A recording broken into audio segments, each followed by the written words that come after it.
এইদিকে দেখো আমি কতগুলো ছানা নিয়ে বসে পড়েছি। এইগুলোকে আমি এখন ঘি বানাবো। তোমরা দেখতে থাকো আমি কিভাবে বাড়িতে ঘি বানাই। এইগুলো এখন ভালো করে ছানতে হবে, ভালো করে ছেনে মেখে বাটারটা তুলে নিতে হবে। এখন সময় করে এটা ভালো করে মাখতে হবে।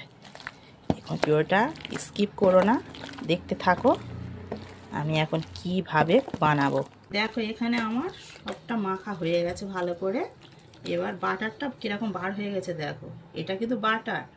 এই বাটারটাকে আমি ঘি বানাবো। এবার আমি ফ্রিজ থেকে ঠান্ডা পানি বার করে নিয়েছি, খুব হিট ঠান্ডা হয়েছে। এবার এটাকে আমি এর মধ্যে ঢেলে দেব। এবার দেখো কিভাবে এবার বাটারটা এবার ওপরে ভেসে ওঠে।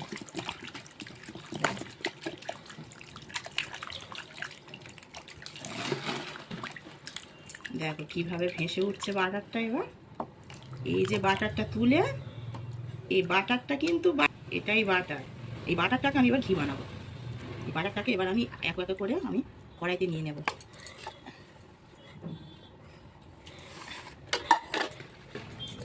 এইভাবে চিপে চিপে রসটা বার করে কড়াইতে নিয়ে নিচ্ছি। তোমরা দেখতে থাকো, আবার আসছি ফিরে।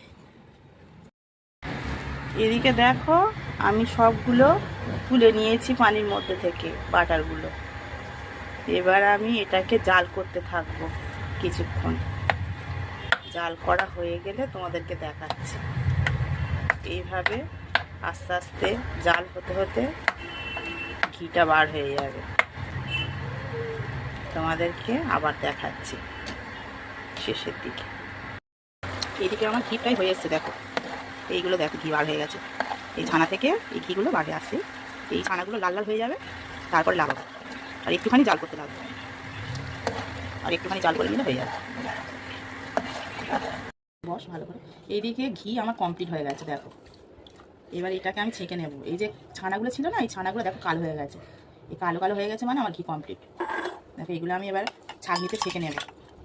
কতটা ঘি হয় তোমাদেরকে দেখাবো।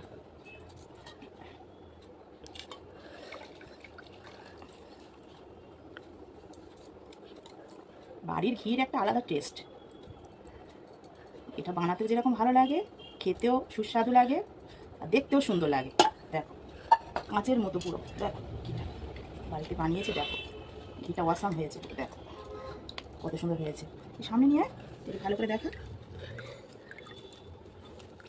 এটা এবার একটা কাঁচের শিশিরে আমি ভরে নেব।